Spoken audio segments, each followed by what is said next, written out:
Wong kang temen bakal dinemu, wong sing salah bakal selepak.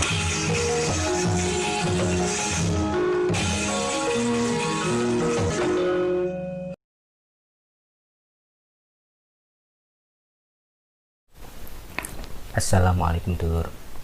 Jadi ini ada fenomena lama, cuma sekarang sedang berkembang, dan saya menemukan sedikit titik terang dari fenomena tersebut. Yang pertama adalah fenomena penampakan. Jadi kita sering mendengar kabar penampakan atau apapun itu. Mungkin saya masih belum mengalami secara langsung, tapi cuma mendengar dari kisah-kisah orang lain. Dan ada lagi seperti persepsi-persepsi orang tentang gambar-gambar tertentu, seperti lambang-lambang yang terlarang atau logo-logo yang tidak disukai karena berbeda visi dengan mereka. Itu menjadi lebih kuat dibanding dengan persepsi orang umum. Misal, bulan ini kan Indonesia merayakan ulang tahun kemerdekaan yang ke-75.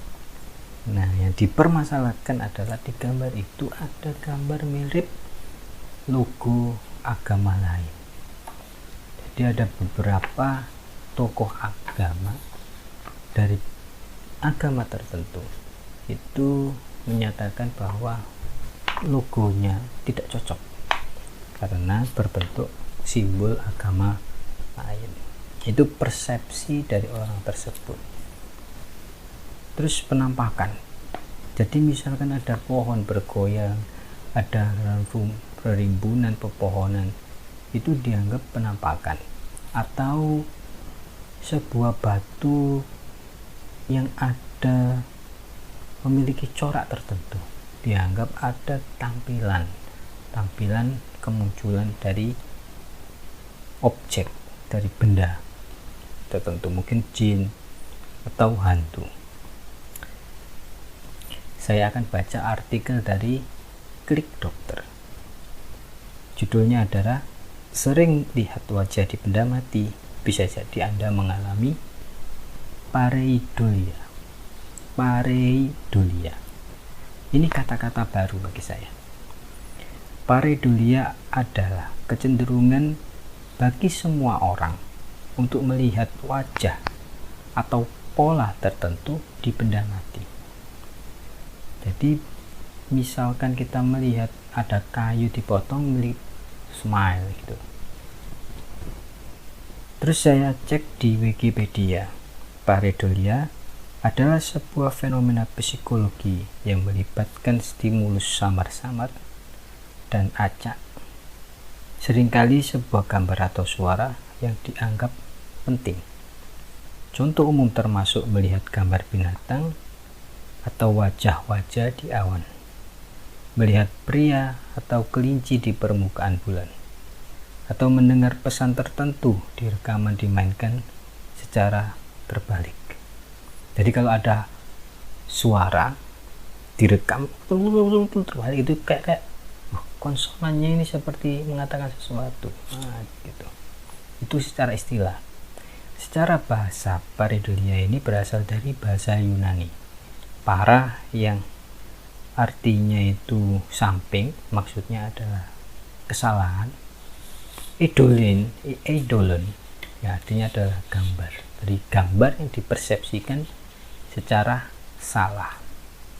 Perlu diingat bahwa pareidolia ini bukan kelainan atau gangguan kejiwaan. Buat orang-orang yang masih awam, kemiripan objek dengan apa yang ditafsirkan bisa dianggap sebagai hal yang sentimental.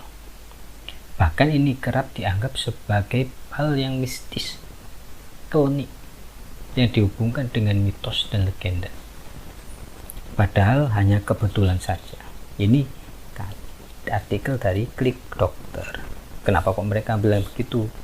Karena mereka berpikir secara logis ya. Apa yang menyebabkan orang mengalami pareidolia? Pareidolia itu mirip dengan persepsi, jadi sangkaan kita terhadap sesuatu. Karena persepsi, maka kita kembali ke penampakan. Karena persepsi, maka hantu di Jawa tidak mungkin ada di Jepang. Karena apa? Karena orang Jawa akan mempersepsikan apa yang dilihat itu sesuai dengan budaya Jawanya, sedangkan orang Jepang akan mempersepsikan sesuatu yang dilihatnya itu dengan versi kebudayaan Jepang. Jadi kalau Sadaku mampir di Jawa habis lihat bioskop, karena di Jepang nggak ada pocong, orang sana tidak dipocongi. Kita kembali lagi ke apa yang menyebabkan orang mengalami pareidolia. Pertama, delusi psikologi. Pareidolia merupakan khayalan indera manusia, jadi efek dari khayalan indera manusia, sehingga dia memiliki pembenaran dengan apa yang dilihatnya.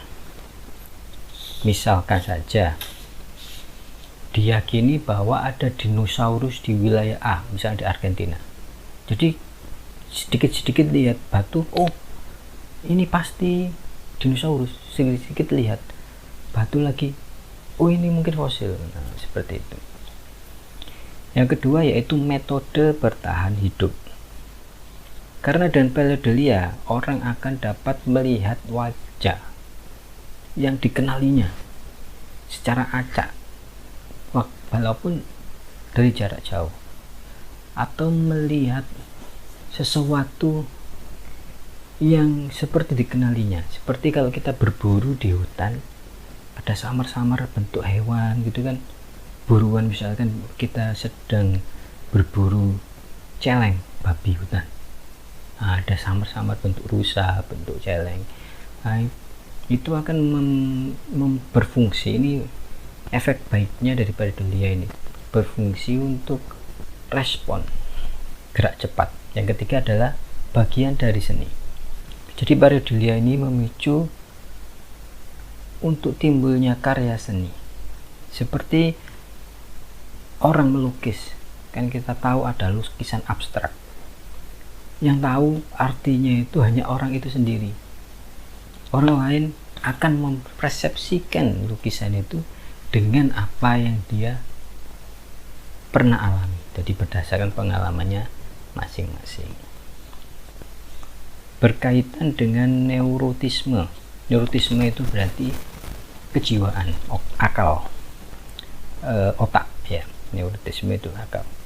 Seseorang bisa melihat objek acak di sekitarnya itu berdasarkan dengan mood atau neurotismenya sendiri. Neurotisme adalah dimensi kepribadian seseorang dalam hal kecemasan dan rasa tertekan. Kepribadian seseorang itu bisa dicek dengan tes Rorschach.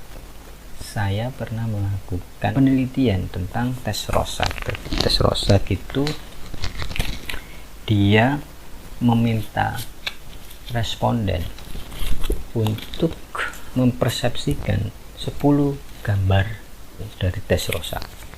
1, 2, 3, ini gambar pertama biasanya, 4, 5, 6, 7, 8, 9. Oh iya, kurang 1 ya. Jadi dia ada 10 gambar. Dengan ini orang akan mempersepsikan masing-masing ini gambar apa, yang ini atau yang ini gitu ya. Paling gampang itu adalah gambar inilah. Saya yakin semua orang akan bilang ini kelelawar, ya kan? Anda juga kelelawar, Anda normal. Apa dampak buruk dari pareidolia? Beberapa orang melihat bentuk makhluk hidup di benda mati dengan sering sekali. Nah, ini yang perlu digarisbawahi. Sangat dikhawatirkan terlalu sering menghayal sesuatu yang membuat ketakutan itu tidak baik. Khawatirnya menyebabkan gejala penyakit skizofrenia, kecemasan akut. Jadi melihat wajah di benda mati seakan-akan benda tersebut menghantuinya, mengejarnya terus menerus. Nah itu kan membuat dia khawatir sehingga dirundung kecemasan terlalu, sehingga dia tidak bisa aktivitas secara normal. Itu yang dikhawatirkan. Terus bagaimana? Tujuan saya membuat video ini termasuk adalah edukasi bahwa beberapa hal itu memang bisa dibaca secara logis, secara akal. Walaupun memang ada hal-hal yang tidak bisa dilihat secara akal.